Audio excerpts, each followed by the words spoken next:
Assalamualaikum warahmatullahi wabarakatuh. Sampurasun.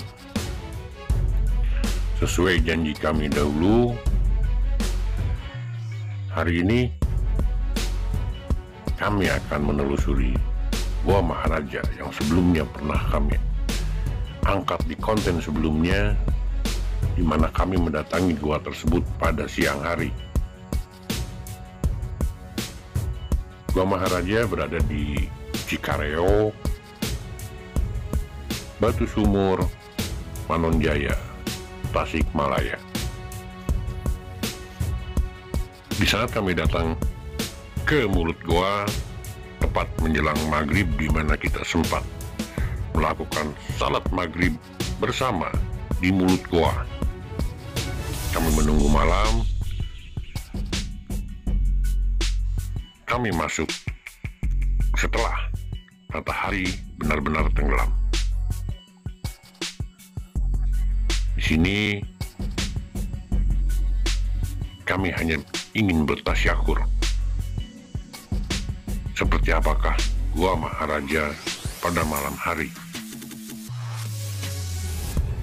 Dulu gua ini sempat diurus dan dirawat oleh masyarakat setempat, tetapi kemudian mereka tinggalkan, sehingga Gua Maharaja ini yang dulunya disebut Gua Pendei mulai terbengkalai lagi, di mana di dalamnya pun konon mulai berantakan dan kotor. Kami penasaran, akhirnya kami pun memutuskan untuk masuk setelah sesepuh melakukan tawasul, yaitu Pawaman dengan Pak Yamin. Kami pun masuk ke dalam hanya karena ingin melihat sampai tuntas seperti apakah Gua Maharaja ini sampai di ujung. Karena waktu kita kesini kebetulan waktu itu bulan puasa, jadi kita tidak bisa masuk sampai di ujung. Kita sampai masuk di batas Alatik. Menurut masyarakat setempat, tempat yang kami datangi terakhir batas kami jalan waktu itu adalah Alatik. Sebelah kirinya adalah dikira kopi.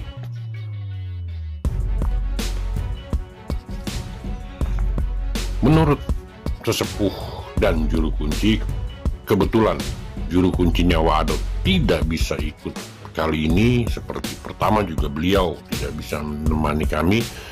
Akhirnya kami ditemani oleh sesepuh-sesepuh tempat tersebut, di desa tersebut, Cikareo, di mana gua ini terbagi dari 7 ruangan. Ruangan pertama yaitu adalah ini tempat tawasul. Ini adalah ruangan kedua, tempat tawasul. Pertamanya tadi di mana para sesepuh mengucapkan salam yang disebut riadoh. Di sini tempat tawasul yang konon dulu sempat dipakai tawasul di saat gua ini masih dirawat. Di saat kami kesini pada bulan puasa kemarin, air masih menetes dari atas ke bawah, dan saat kami malam hari datang ke sini kebetulan udah mulai musim kemarau dan air pun kering. Yang kami rasakan sangat-sangat berbeda di saat kami datang ke gua ini pada siang hari dan saat kami datang ke gua ini pada malam hari. Pada siang hari memang banyak kelelawar, tapi justru di saat malam hari kelelawar jauh lebih banyak. Mungkin dari selipan-selipan atau lorong-lorong kecil pun ikut keluar. Di sini kami mulai menyusuri satu demi satu ruangan yang ditunjukkan oleh para sesepuh. Mungkin untuk malam ini kami bukan untuk wisata religi, di mana menurut beliau. Di sini tempat tawasul, sebelah kanan Anu dan sebelah kiri ada zikir hobi, ada Latif, kemudian bla bla bla kesannya sampai ada ruangan yang disebut Barokat Minal Aulia. Nanti kita akan sampai di sana, karena itu pun salah satu tujuan kami, di mana kami penasaran. Di saat kemarin kami masuk, tidak bisa sampai ke dalam.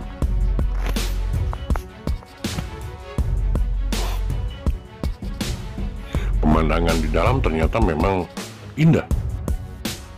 Inilah tempat riadoh menurut Bapak Yamin, persis di sebelah kanan. Dulu sempat dipakai untuk riadoh di sini, cuma karena kebetulan kita datang ke sini sudah dalam keadaan kembali terbengkalai.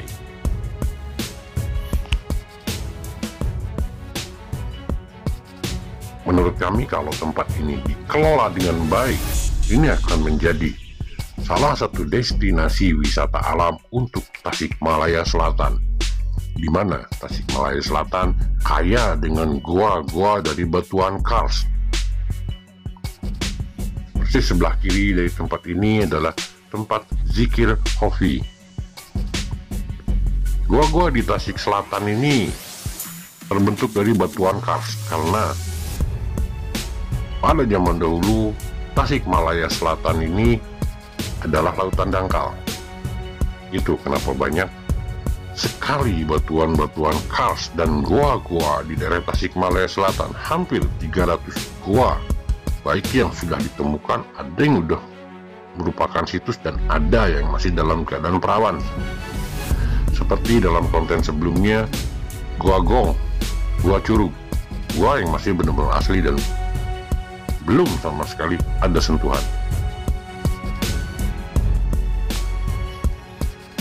Dari stalaktit, stalagmit, dan gordin yang ada di sini cukup bagus, sangat bagus. Andai tempat ini dikelola seperti ini yang disebut alati, tempat ini ya memiliki stalaktit dan stalagmit yang sangat indah. Ini bisa menjadi salah satu destinasi objek wisata alam untuk Tasikmalaya Selatan. Di sini di bagian bawah terlihat karena air mengering, di sini banyak sampah-sampah yang terbawa oleh air yang masuk ke sini. Dulu konon menurut Wadot, juru kunci yang memegang Gua Maharaja tersebut, kemudian para sesepuh, karena di sana sempat ada panitia 20 di mana Wadot dan kawan-kawan sempat mengelola gua tersebut. Hanya karena corona, kemudian hal lain mungkin alasannya, akhirnya gua ini kembali terbengkalai, di mana di saat masuk pun untuk bisa sampai di ruangan A, B, C, D, kita benar-benar harus menjalani, harus dengan tenaga ekstra. Di samping medan yang susah, tempat yang sempit, jalan yang kami injak pun sangat-sangat licin.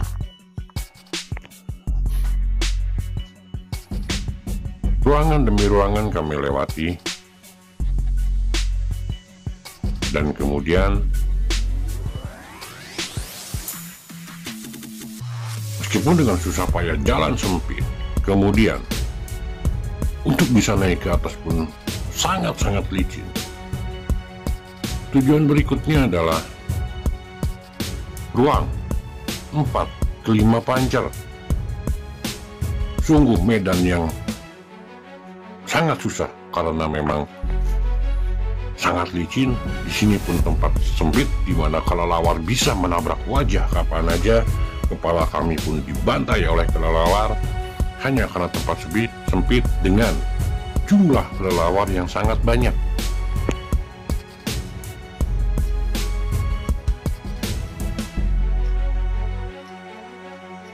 Semakin dalam, semakin terasa, oksigen semakin tipis, dan semakin banyak kelelawar, di mana bau kotoran kelelawar mulai menyengat. Selain itu, kami mulai merasakan ada energi-energi lain, ada energi-energi dari makhluk astral yang kami rasakan di sini. Tapi kami tidak pedulikan itu karena gimana pun juga kami kesini hanya ingin bertasyakur. Kami hanya ingin melihat seperti apa Goa Maharaja sampai di ujung gua tersebut. Ternyata setelah satu persatu kami lalui ruangan-ruangan yang disebutkan oleh Bapak Yamin, sesepuh desa tersebut, salah satu sesepuh desa tersebut. Semakin ke dalam, posisi ruangan semuanya, hampir semuanya ada di bagian atas, di mana kita naik pun bukan hal yang gampang. Dengan jalan yang sempit, seperti menuju jalan ke 4 ke 5 pancer, atau di situ tempat sholat tobat menurut Bapak Maman, salah satu sesepuh yang mengantar kami. Kita harus naik, kita harus masuk jalan yang sangat sempit, lorong yang sangat sempit. Hanya karena dikejar oleh penasaran, kami pun masuk ke lorong-lorong sempit tersebut. Dimulai oleh Bapak Maman yang masuk, kemudian saya coba masuk. Hampir tidak muat untuk ukuran badan saya. Dengan susah payah, saya memaksa untuk bisa masuk. Ternyata setelah melewati lorong tersebut, setelah sampai di ruang 4 ke 5 pancer atau 4 ke 5 pancer, ruangan tersebut lumayan besar. Cukup sekitar 5 orang berkeliling, di mana di dalam itu pun terdapat lorong-lorong yang saya tanya, saya akan coba masuk. Saya dilarang oleh Bapak Maman karena menurut beliau belum pernah ada orang yang masuk ke sana. Di sini bisa terlihat belum ada pengurusan di sini, sehingga jalan yang kami lalui pun buat kami yang tidak biasa mungkin termasuk medan yang sulit.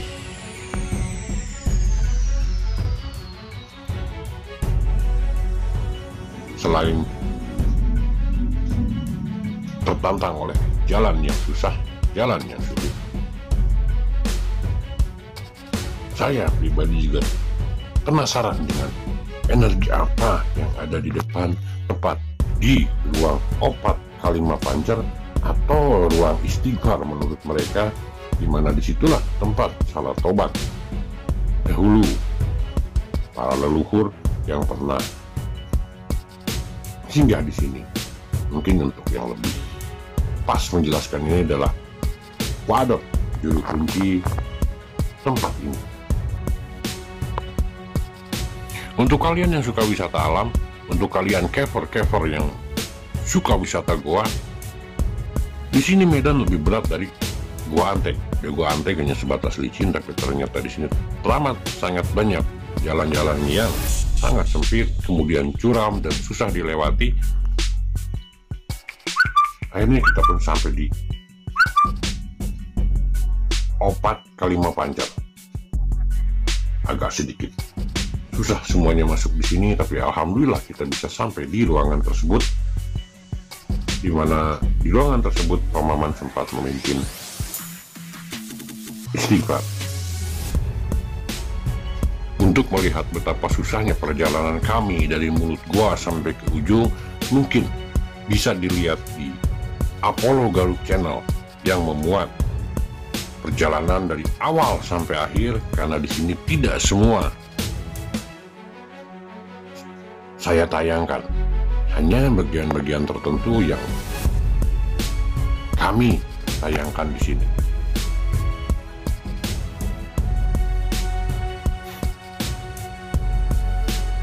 Dengan merangkak pelan-pelan, susah payah, akhirnya inilah kita sampai di ruang paling sulit 4 ke 5 pancer. Coba 4 ke 5 pancer. Pada diawaskan mana? Gimana? Diawaskan kemana? Pak. Mana? Diawaskan kemana? Istighfarnya kan, jangan istighfarnya diawaskan.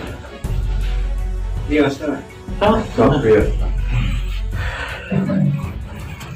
Astagfirullah Rahman Rahaya Astagfirullah Minal Khataya Astagfirullah Rabbal Baraya Astagfirullah minal khataya Astagfirullah Rabbal baraya Astagfirullah minal khataya.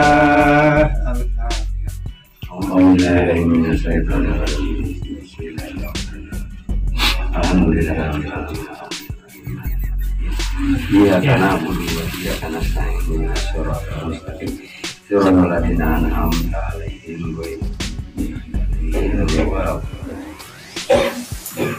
Jika dia Iya teh, opat kali apa Cak? syarat obat.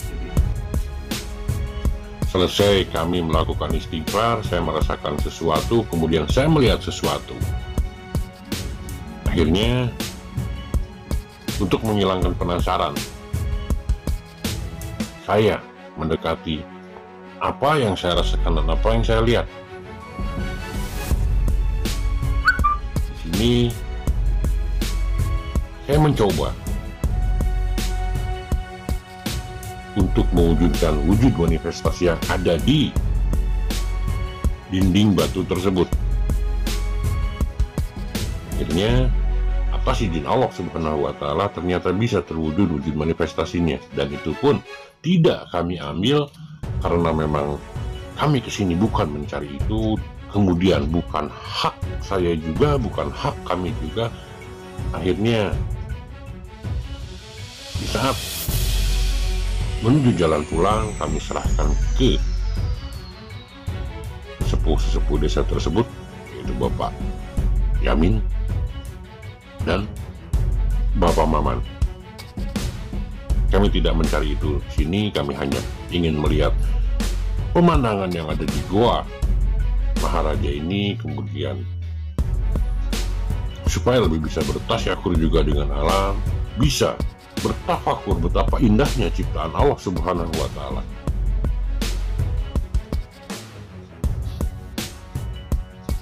Ada satu wujud manifestasi ini pun kami serahkan kembali karena kami hanya ingin melihat seperti apakah ujung goa ini, apakah tembus, kalau panjang goa ini, dan kalau memang tidak, kita akan kembali jalan keluar tadi.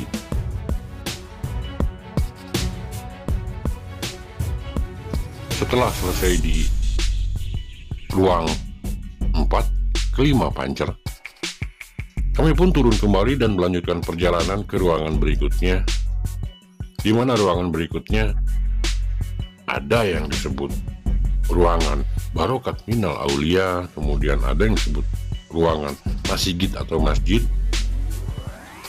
dan di ujung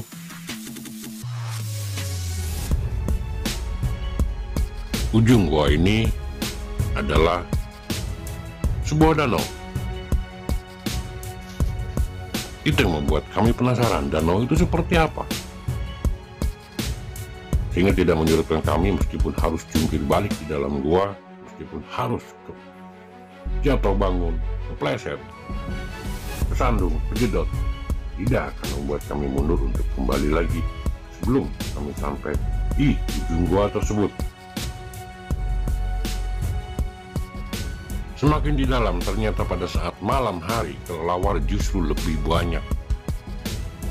Mungkin nanti bisa dilihat di channel Apollo Galuh.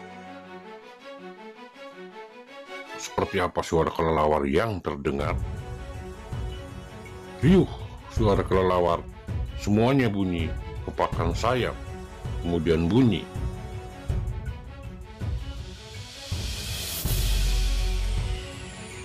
Bisa dilihat, pakaian kami pun udah mulai belepotan karena memang kita semua, hampir semuanya, dengan medan yang teramat sangat licin dan susah karena gua ini mulai terbengkalai. Berbeda dengan zaman dulu, kata Bapak Maman, untuk naik disiapin tangga-tangga. Tapi ternyata tangga-tangga bikinan dari tanah itu sudah hilang sama sekali.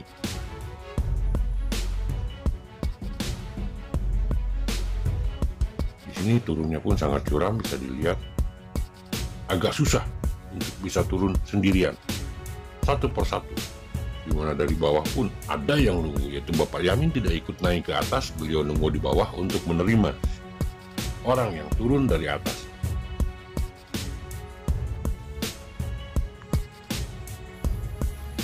Sebuah pengalaman baru buat kami, sebuah perjalanan yang sangat ekstrim, perjalanan yang sungguh sangat menantang.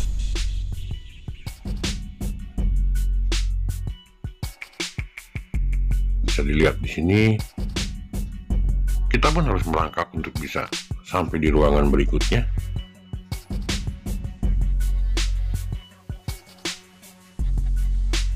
Dimana baru selesai merangkak, seandainya kita bangun, jidat kita lah korbannya.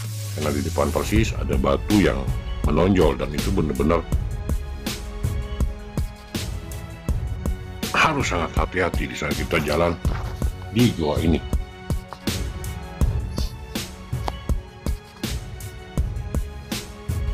Akhirnya kita pun sampai ruangan berikutnya yang disebut ruang Barokat Minal Aulia menurut Bapak Maman dan Bapak Yamin. Ternyata ruangan tersebut pun di atas, dan medan yang harus kami lalui ternyata lebih susah. Dari medan saat menuju ruangan 4-5 panjang, jalan teramat sangat licin, sementara untuk pegangan pun tidak ada. Kita semua untuk bisa nyampe di atas susah payah. Dengan sepatu rimba sekalipun tetap akan licin di sini.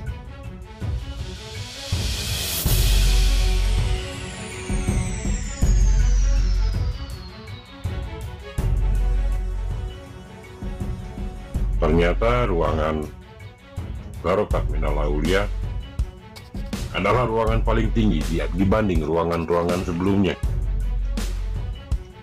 Di sini Pak Maman selalu lebih dulu karena lebih tahu jalan. Karena memang medan yang susah, kita harus saling bantu di sini.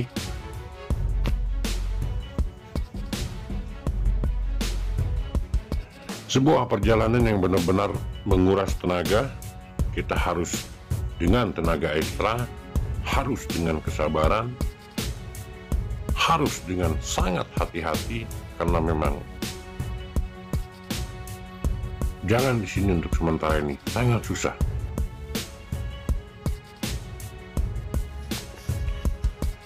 Dengan keindahan yang ada di Gua Maharaja ini, atau yang dulunya terkenal dengan Gua Pendei, ada juga zaman dahulu menyebut kalau ini adalah Gua Lalai, atau yang disebut Gua Kelelawar. Semoga pemerintah Tasik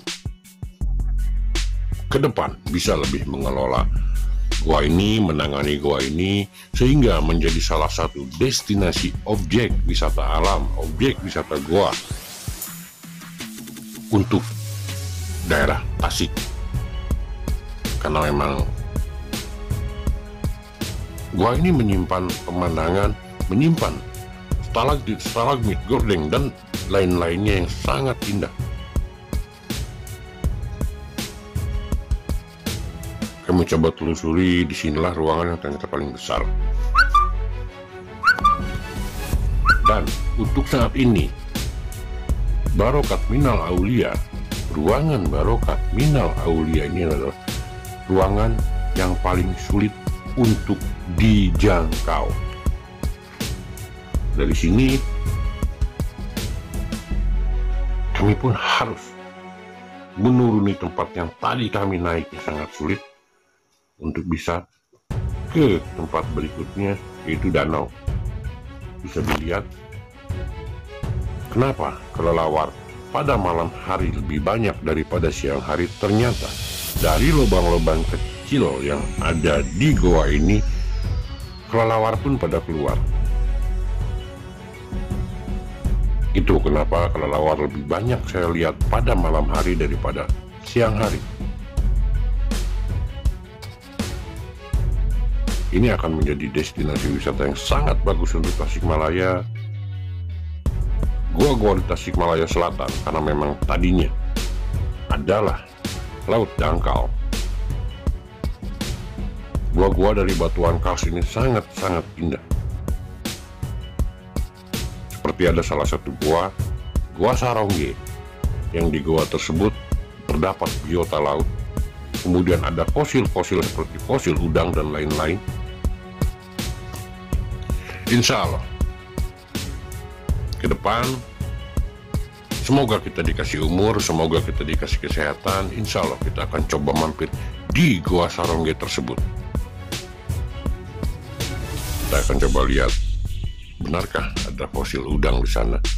Benarkah ada fosil-fosil biota laut di sana? Kalau dilihat dari rekaman alam yang ada di sini, memang di sini bekas lautan dangkal dulu, jauh sebelum pergeseran,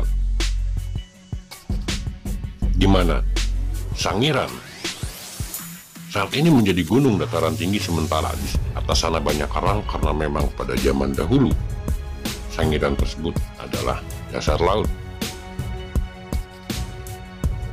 Di Jayapura, di Papua, ada bangunan raksasa di bawah, di mana pada zaman dahulu bangsa Brodela bikin di daratan, bukan di laut, hanya karena pergeseran.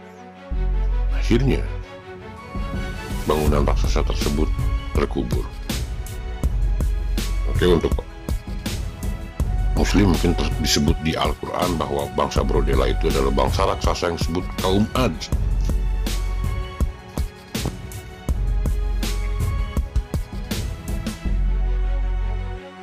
Selesai di sini, kami mencoba turun. Setelah kita melewati masjid atau masjid, kita pun berjalan menuju ujung untuk bisa sampai di ujung jalan, yaitu persis danau. Karena konon menurut Bapak Yamin, danau tersebut hanya berujung dinding jauh di depan. Danau tersebut diukur dengan bambu pun ternyata tidak sampai, sangat dalam. Dan air yang mengalir pun sepertinya bukan mengalir terus, tetapi di danau tersebut mengalirnya menuju bawah, kemudian keluar di gua berikutnya, yang insya Allah kita akan kunjungi gua besar tersebut, di mana gua tersebut adalah sambungan dari gua Maharaja ini. Cuma mungkin kita tidak akan bisa tembus dari sini ke gua besar tersebut, ataupun sebaliknya, karena kita harus menyelam ke danau ini. Di sana ada bekas rakit menurut Bapak Yamin. Mereka pernah menelusuri jalan tersebut di saat gua ini masih diurus, di saat gua ini masih dirawat oleh mereka. Tapi sampai saat itu dan sampai saat ini belum ada yang mengetahui tembusnya kemana. Hanya menurut Bapak Maman, semua sampah yang ada di danau ini ternyata keluar di goa berikutnya, di goa besar tersebut, yang mungkin insya Allah kalau ada umur, ada rezeki, kita dikasih kesehatan, kita akan coba mampir di goa tersebut.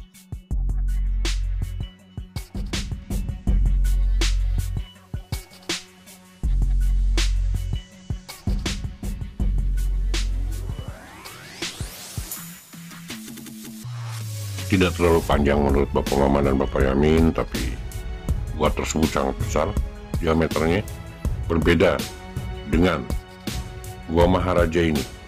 Seperti apakah? Ikuti terus perjalanan kami di konten berikutnya, karena jelas tujuan kita adalah gua besar tersebut, sambungan dari gua Maharaja ini atau gua Pende ini. Masih bertempat sama di Cikareo,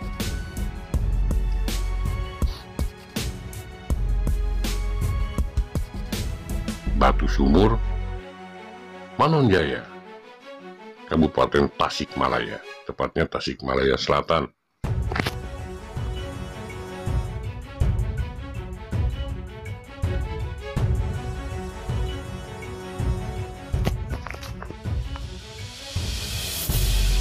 Jalan yang ada, satu persatu kami lewati. Jalan yang ada, satu persatu kami susuri. Pemandangan yang ada di gua ini, satu persatu kami sisir. Kami perhatikan, kami lihat. Subhanallah, betapa indahnya ciptaan Allah Subhanahu wa Ta'ala. Ini yang disebut ruangan masjid. Dalam bahasa Sunda, dalam bahasa Indonesia adalah masjid. Di sini pun sama. Menurut Bapak Maman, di saat gua ini masih dirawat, sering dimasuki manusia, kelelawar menghindar. Tapi karena mulai terbengkalai lagi, hanya di sini banyak kelelawar, di mana dasar gua tersebut hampir keseluruhan adalah kotoran kelelawar. Ada jalan sempit yang sempat menarik perhatian saya, cuma Pemaman melarang untuk bisa masuk ke sana.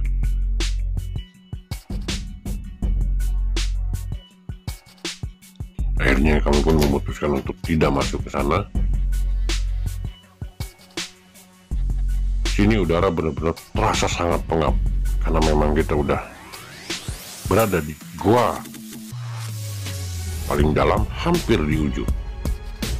Inilah ruangan ketujuh, ruangan terakhir yang kami tuju.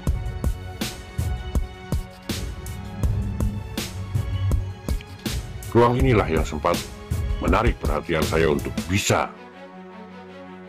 masuk ke dalam. Tapi menurut Bapak Maman, belum pernah ada yang masuk ke dalam. Yang dikhawatirkan oleh beliau adalah di dalam ada binatang buas seperti ular atau binatang-binatang goa yang berbisa. Akhirnya kami pun menuruti, dan kami pun mulai berjalan lagi menuju ke ujung goa, di mana ujung goa tersebut belum ada yang mengetahui kemana jalan menuju ke ujung atau tembusan ke goa berikutnya, yaitu yang disebut gua besar, salah satu gua besar, karena memiliki diameter yang sangat besar.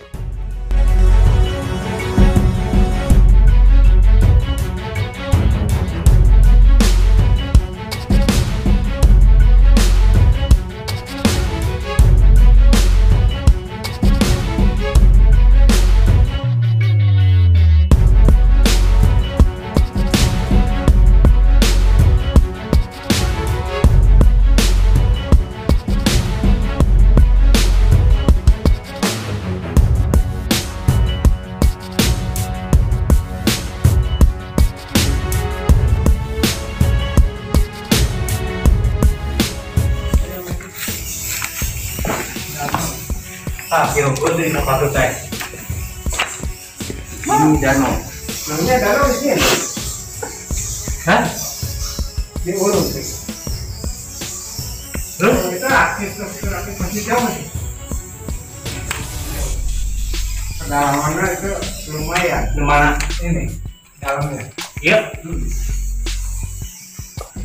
Rakit tuh yang udah pakai rakit. Oh, bekas rakitnya tuh. Rakit. Lebih maju danau. Berarti yang mau buntu jalan lagi dia. Untuk Tadi itu danau. danau. Saya tadi itu tuh ujungnya. Nah, karena ada merakit itu yang aulinya.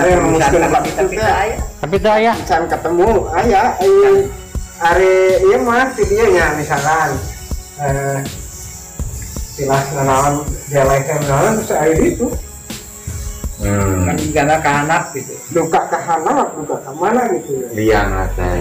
Curiga kahan apa? sapatu itu kan terus air gitu dibubur. Penasaran kami terobati setelah kami sampai di ujung goa, yaitu persisnya di danau.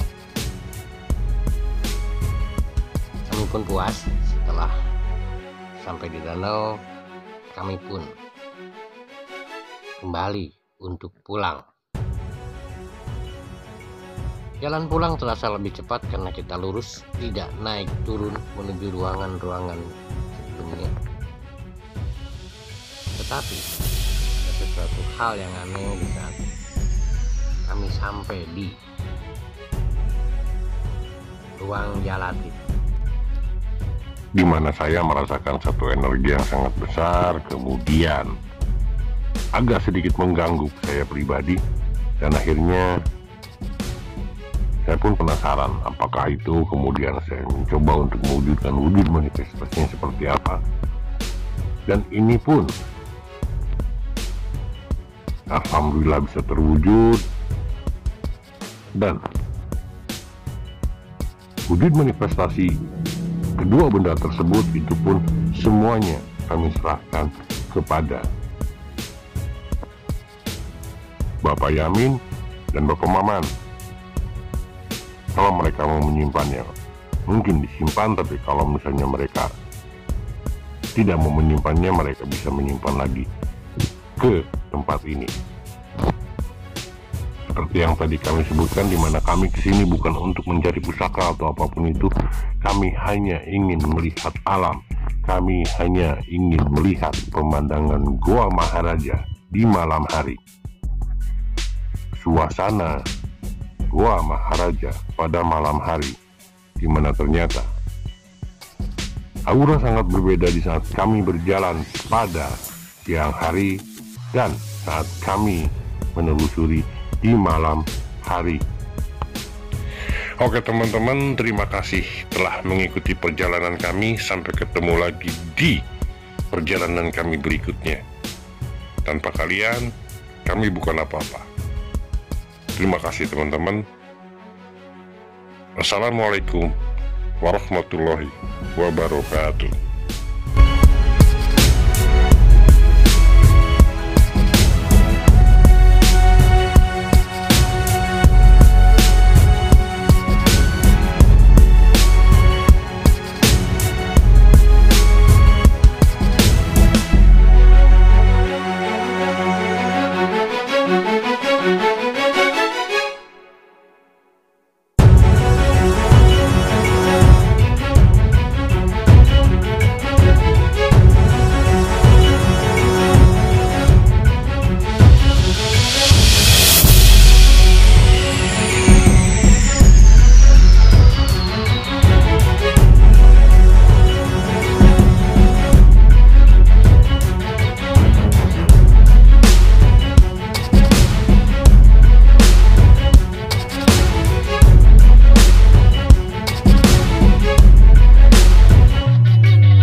Terus Goa Maharaja itu ditemukan tahun berapa Pak?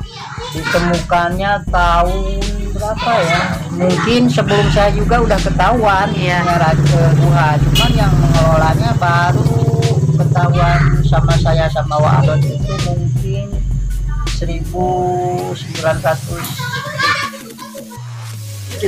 lah. Oh, 1995 kurang lebihnya. Kurang lebih itulah. Karena dulu cuma tahu guha-guha aja gitu, guha kelelawar. Belum seperti sekarang, detail sekarang ini. Itu Pak cuma setahu saya sih. Terus yang buah bedil Itu Lawang Bedil. Lawang Bedil ya, bukan Ya, Guha. bukan. Ini katanya Lawang Bedil gitu. Katanya dulu ada suara meriem gitu ya. Makanya dikatakan ada Guha Lawang Bedil itu, batu Lawang Bedil. Di sana juga ada makam dua itu. Itu namanya makom Eyang Jalari sama Kostro Wijoyo. Siang kalau Udah?